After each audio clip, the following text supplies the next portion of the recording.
Hello and welcome to Thursdays with Annette. I've got my apron on. I'm in the Simply Too Good to Be True kitchen, and I'm excited to be making for you a recipe out of this fabulous cookbook. It's number 4, and we're making today the jam drops. I know, it's such an old classic. I'm bringing all the classic backs because everyone's loving them. And I can remember this is something my grandmother used to make all the time. It goes way, way back. Now, before I get into the recipe, I need to talk about last Thursday's show where I made the simple beef casserole. Now, the winners were Lisa Weber, Annette Harding, nice name Annette, and Nancy Hill. They all got a copy of book 5, Percy signed. It's in the mail, look for it girls. But look, you'll notice I've got the casserole dish with me. Now this was on the show last week, and I had a few people say to me, oh my gosh, I love your brown casserole dish. Do you know that this was, and I meant to say it on the show, but I forgot. This was a wedding present that I got back, or Bill and I got back. And you know what? It was a long time ago because our anniversary is on Monday. I know. And we will be celebrating 46 years married. So this was back 46 years ago. So I just wanted to tell you that little story. So let me put it away over here.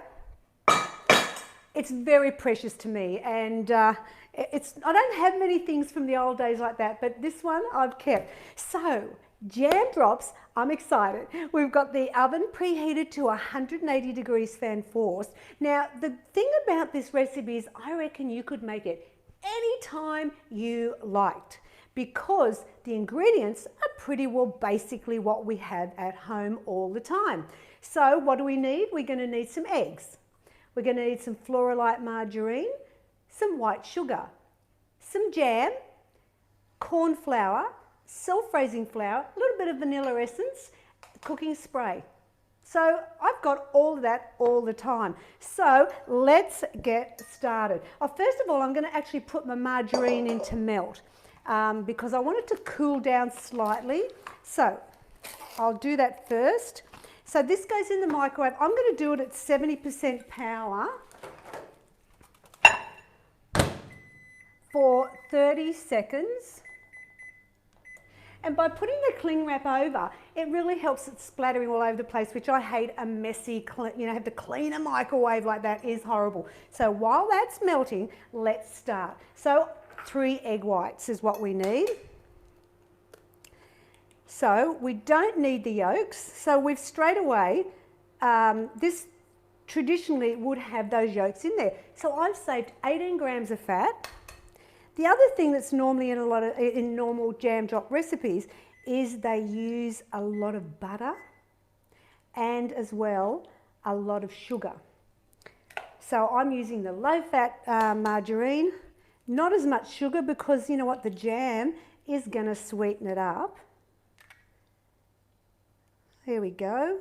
Now, if you're thinking, oh, I wish I could separate my eggs as fabulous as Annette does. Well, maybe you're not, but I'm saying it. I want to show you a couple of things. This is a really handy little thing, and I know Ingrid showed it on the feeds. Hi, Ingrid, when we did the bread and butter puddings, I think it was. Anyway, so that is something, you just put it in and it keeps the yolk in the centre, so find that somewhere. I've also, look, I'm talking eggs at the moment, and I found this in my drawer. I forgot I had it. It's got a little pin in there. And if you're boiling eggs and you don't want them to explode and break up, you just put the raw egg on the top, press it down, and it just pierces a little hole in it so that your boiled eggs won't open up. But I also have this other cute little thing. This was in the kids, I did this in the kids' stocking a couple of years ago and got one for myself, and it sucks up the egg yolk, like I'd put it like that and suck it up and you can put it out. So there's a couple of little ideas for you if you're wanting to avoid getting yolk in anything. So we're going to beat this up. There's a lot of beating going on today, so I'm sorry about the noise. But thanks for joining me. If you're just tuning in, I'm making jam drops from book 4. And this is just a real favourite, my Jenna. I know I talk about my girls a lot because I just love them to bits. But my little Jenna, who's in Sydney, and I can't see her right now, so I'm missing her and the kids terribly. Anyway, this was her favourite biscuit, and she was very excited when I put it in book 4 because, you know, I thought, let's do a healthy version, not only for Jenna, but for all of you. Now, I put a tea towel down because see how I can move it around? It also makes it quieter on the bench, which I like. But we're going to mix these up till it's stiff peaks. So I'll show you what that is in a minute. It'll probably take you a couple of minutes. And I don't know, I always have my eggs in the fridge, but I think they say that if they're room temperature they whip up better, but I've never had them out of the fridge. All right, I think we're looking good, so let's have a look. Oh yes, look, see that's nice and firm, and if I did this, I'd get little peaks. So when someone says, you know, in a recipe, stiff peaks, that's what they mean. Okay, so now we're going to put a little bit of sugar in. Do not throw that whole lot in. It's a bit like a pavlova or meringue. You must always, when you're doing them, gradually add in the white sugar. And this will just lightens the biscuit up, or the cookie, whatever you want to call it. And so we gradually do it. Well, hello, thanks for joining me. If you've just come in, I'm making jam drops out of a 4. I've preheated my oven to 180 degrees fan force, and I'm at the moment patiently beating up the sugar into the egg whites.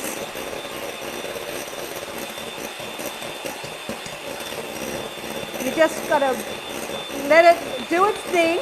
Now, I wonder, with this recipe, I'm using today strawberry jam. But I have in the past, oh no, raspberry. What did I say?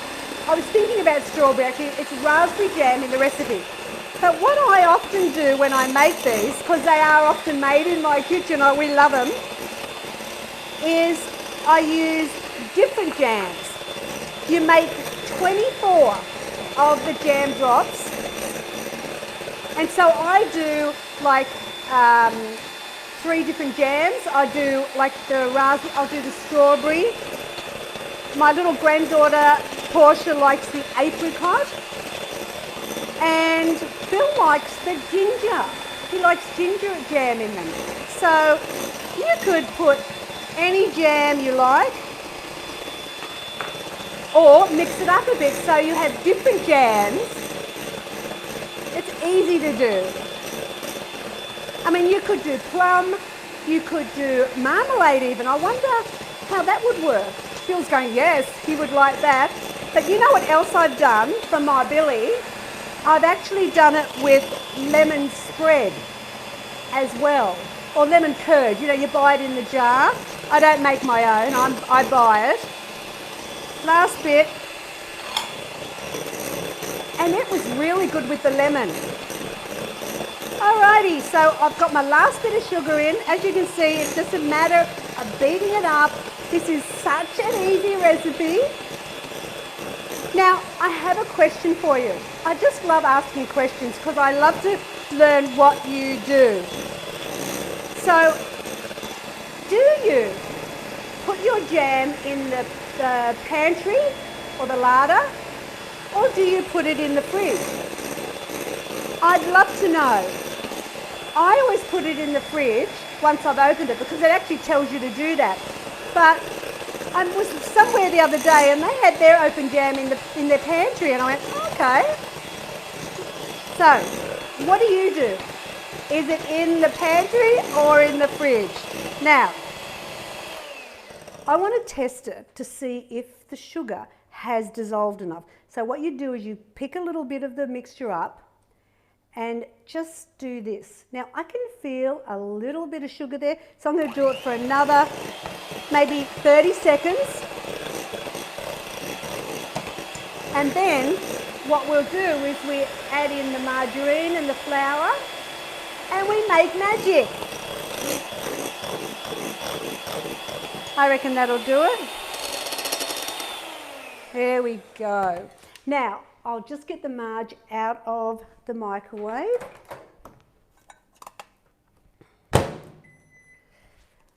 You're just going to put a half a teaspoon of vanilla essence. Now, that was a question I asked you a couple of weeks ago as well. Would you call it essence or extract? And you know what? Essence won it. Absolutely won it. I think it's an Aussie way and that's how we do it. So I'm sticking with essence. That's what I've decided. Alrighty. All right, vanilla's gone in. I'm just going to mix it up a little bit. And in it goes. There we go. Now this is where you get your wooden spoon out. Let me put these over in my soapy sink. And just blend it through a little bit.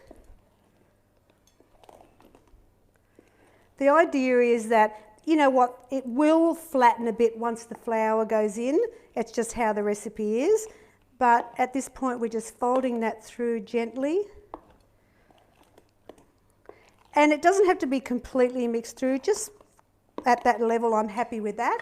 And now we put in the flour. So we've got 3/4 cup of corn flour and a cup of self-raising flour. So this will help make it rise with having the self-raising flour in there. So add a little bit of room when you're doing it to your tray, because they do spread a little bit. These don't spread a lot, but they will spread a little bit and they actually get bigger as well. I'm just going to get the lumps out of there. So always sift them, and it's really good to do them at the same time because that way then they're blended together. So that's it. That's how you make them. You just fold it through. It looks like a lot of flour, but don't worry, it will blend through. There's no milk or anything required in this. It's actually, it's like a shortbread. Jam drops is a little bit like a shortbread, and that's why the normal recipe would have a lot of butter in it. But as I said, a lot of sugar as well. Now my recipe, hello, get excited, guilt-free, 1.3 grams of fat, a cookie or a biscuit, and only 78 calories. So yeah. All right, now there's the mixture done. There we go. Now what we've got to do is make magic.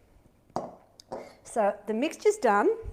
Remember, the oven's preheated to 180 degrees. You'll need 2 trays because I'm going to do 12 on each. But for today's show, I'm only going to do a dozen. I'll do the other dozen when I go off air because it will just take too long.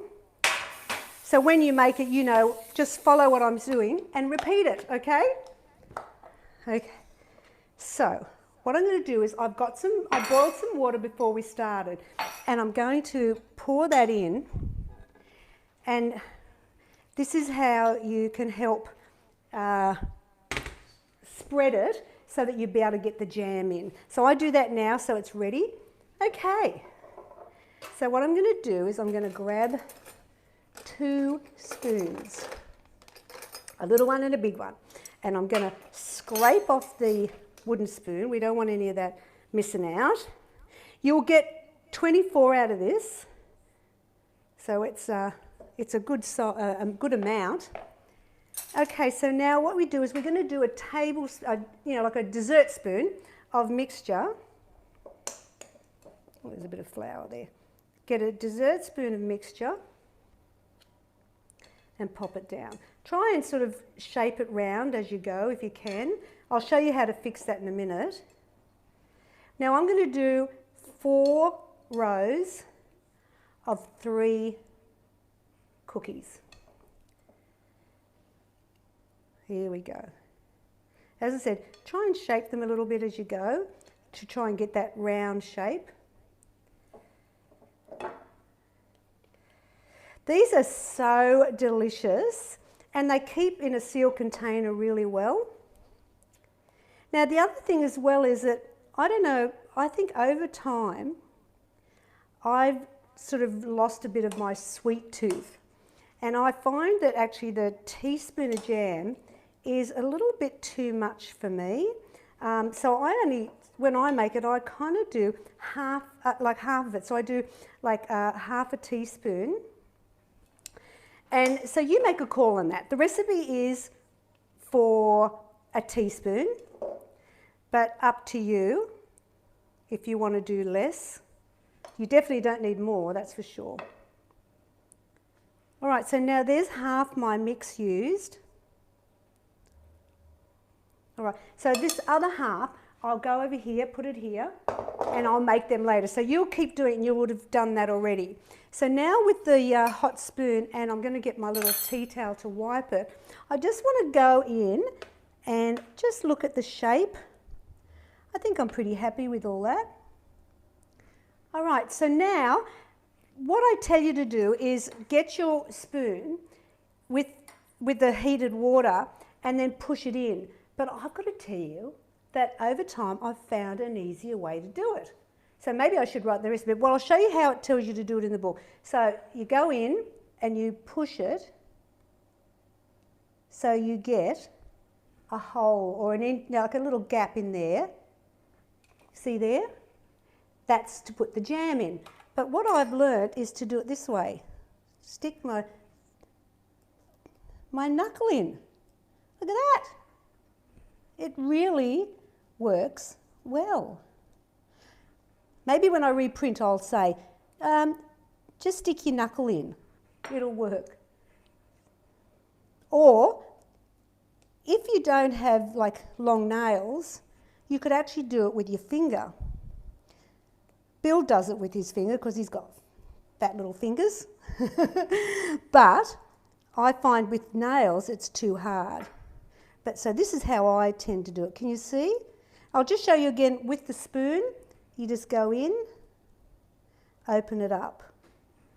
So up to you. As I said, I'm just finding this is the quickest way to go, but you need to dip it back in the water so it doesn't stick to your knuckle. All right, there we go. Now the great thing is we're going to put the jam in the centre. So get your teaspoon, and it's very easy. All you do is just push that into the hole. See that? Push it down a little bit so it sits in it. And this is where it can be fun. Kids love making these, and I think kids and big kids love to eat them. And this is where you can change it up and do different coloured jams.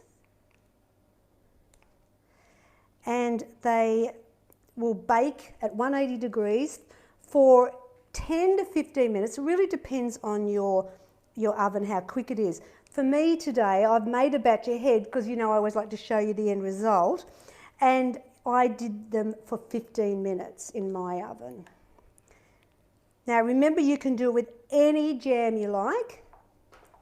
I've never frozen them. They always seem to last really well in a sealed container if the kids don't get to them first. And what a great little thing to pop in the school lunchboxes. Yes. I think they're fun. And you know what? They're much lower in fat. As I said, 1.3 grams of fat a serve. You've got to be happy with that. As I said, push it down a little bit in. All right, so now you will continue to do the other 12, but for today I'm just going to do that. Look how great that looks. Isn't it fantastic? So I'm now going to bake them at 180 degrees. I'm going to put my timer on for 15. And then what I do, because I know it's 15, I sometimes come back in about 8 minutes or so and just turn them. You don't have to though.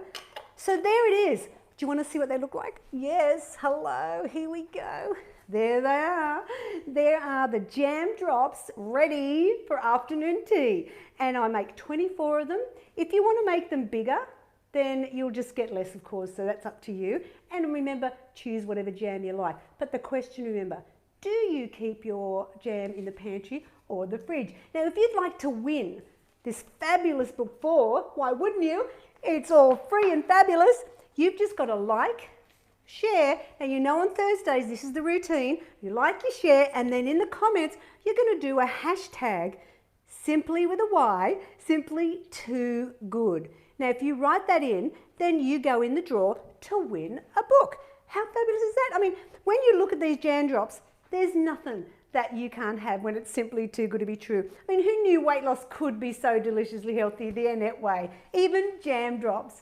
It's a classic from way back, and why wouldn't you want them to have as a, afternoon tea, morning tea, over the weekend? Of course, I'm going to be having visitors and they will be enjoying them, as long as Billy, hands off, okay? Now, next Tuesday's show, that's right, it's Home Ec with Annette. You can go online and get the recipe for next Tuesday, and it's the tasty meatloaf in book 4. It is a great, really great homey recipe once again, and I call it tasty meatloaf because I don't know if a lot of meatloafs are that tasty, but my version is. So download the recipe, get the ingredients, and let's make it together. How much fun is that? Now, next Thursday, I'm going to be going into book 7, and I'm going to be making the chicken and bacon pasta bake. It's a great family recipe, so who doesn't love chicken, bacon, a bake? Yeah, you have me at hello. So just remember, for any tips or recipes, just go to simplytoogood.com.au. So thanks for joining me. Enjoy your jam drops, and I'll see you on Tuesday. Bye now.